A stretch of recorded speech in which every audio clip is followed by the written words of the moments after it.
आज हम बात करेंगे कंधे के दर्द के बारे में, जो कि रोटेटर कफ टियर की वजह से होता है। बहुत सारे पेशेंट्स आते हैं और बोलते हैं कि कंधे में दर्द है, हाथ ऊपर नहीं उठ पाता है, रात को नींद नहीं आती है और साइड कंधे पर करवट लेकर सोया नहीं जाता है। प्रॉब्लम ये है कि लोगों को पता ही नहीं है कि रोटेटर कफ टियर क्या होता है, ये कैसे होता है और क्या हर केस में इलाज के दौरान सर्जरी की जरूरत होती है या नहीं। आज के वीडियो में मैं आपको डिटेल में बताऊंगा कि रोटेटर कफ टियर क्या होता है, ये क्यों होता है, इसके सिम्टम्स या लक्षण क्या होते हैं, इसका डायग्नोसिस कैसे बनता है और इसका ट्रीटमेंट कैसे किया जाता है। कंधे के दर्द को समझने के लिए सबसे पहले शोल्डर की एनाटमी यानी कि उसकी बनावट को समझना बहुत जरूरी है। शोल्डर जॉइंट एक बॉल एंड सॉकेट जॉइंट है। इसमें बॉल आपके हाथ की तरफ होता है और सॉकेट आपके कंधे या चेस्ट की तरफ होता है। शोल्डर जॉइंट को स्टेबल बनाने के लिए इसके आसपास 4 मसल्स होते हैं।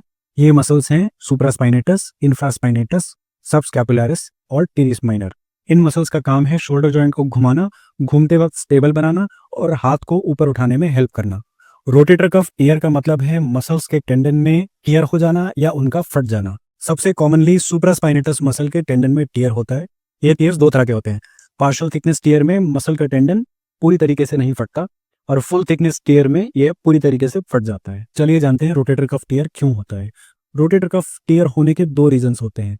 पहला है डीजेनरेटिव टियर्स। जैसे जैसे एज बढ़ती है रोटेटर कफ का टेंडन वीक होता जाता है, उसकी ब्लड सप्लाई कमजोर हो जाती है और इतने समय से घूमते रहने के बाद उसमें छोटे छोटे टियर डेवलप हो जाते हैं जो मिलकर एक बड़ा टियर बना देते हैं। ये टियर्स यूजुअली 40 से 50 की उम्र के बाद देखे जाते हैं। दूसरी तरह का टियर चोट लगने से होता है, जिसको हम ट्रोमैटिक टियर बोलते हैं। चोट लगना जैसे कि सडनली कंधे के बल गिर जाना, जिम में ज्यादा वजन उठाते हुए कंधे में चोट लगना, शोल्डर का डिसलोकेट हो जाना और किसी तरह की स्पोर्ट्स एक्टिविटी में कंधे में चोट लगना। ट्रोमैटिक टियर्स ज्यादातर यंग लोगों में देखे जाते हैं। कुछ रिस्क फैक्टर्स ऐसे हैं जो आपके रोटेटर कफ में टियर्स होने का चांस बढ़ाते हैं, जैसे कि स्मोकिंग, हाई कोलेस्ट्रॉल होना, ज्यादा वजन उठाना, ऐसी एक्टिविटीज करना जिसमें हाथ ज्यादातर ऊपर उठाकर काम करना पड़े, कुछ ऐसे स्पोर्ट्स जिसमें कंधे का काफी इस्तेमाल होता है, जैसे कि क्रिकेट में बॉलिंग कराना, स्विमिंग करना, टेनिस में बॉल को स्मैश मारना। इन सब रिस्क फैक्टर्स के होने पर कंधे के टेंडन्स कमजोर होते चले जाते हैं और उनमें टियर होने का खतरा बढ़ जाता है। रोटेटर कफ टियर होने के क्या सिम्टम्स या लक्षण होते हैं।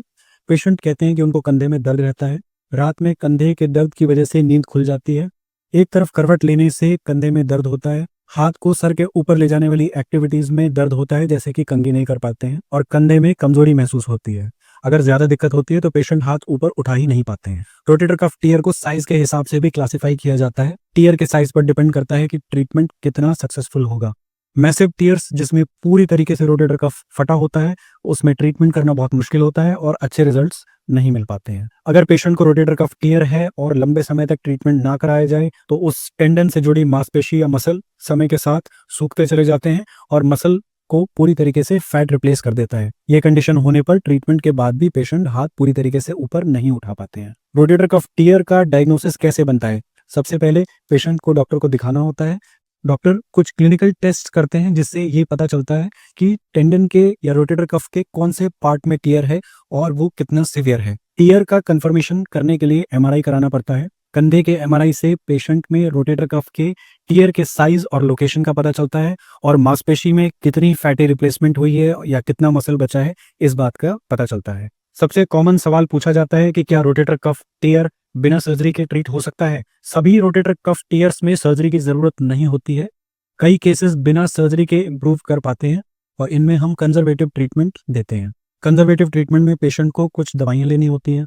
फिजियोथेरेपी से कंधे के मसल्स को स्ट्रांग बनाया जाता है, कुछ इंजेक्शंस लगाए जाते हैं, एक्टिविटी मॉडिफिकेशन किया जाता है जिससे पेशेंट को दोबारा से टियर ना हो। सर्जरी यूजुअली तब रिकमेंड की जाती है जब फुल थिकनेस टियर हो, शोल्डर में वीकनेस हो, पेशेंट यंग हो, ट्रोमैटिक टियर हो या फिर एक्सरसाइज और इंजेक्शंस के बाद भी शोल्डर पेन ठीक ना हो रहा हो और आपका टियर हील ना हो रहा हो।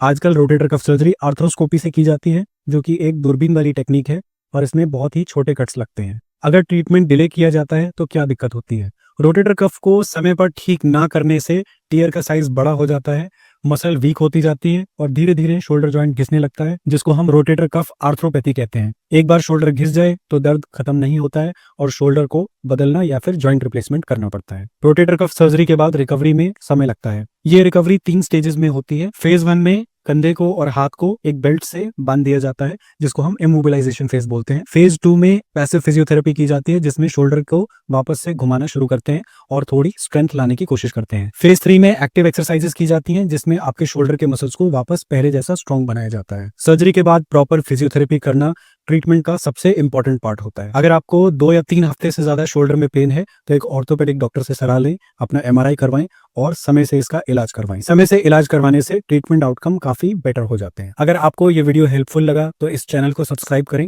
अगर आपको शोल्डर में पेन या स्पोर्ट्स इंजरी की कोई भी प्रॉब्लम है तो जल्द से जल्द सलाह लें। Thank you for watching.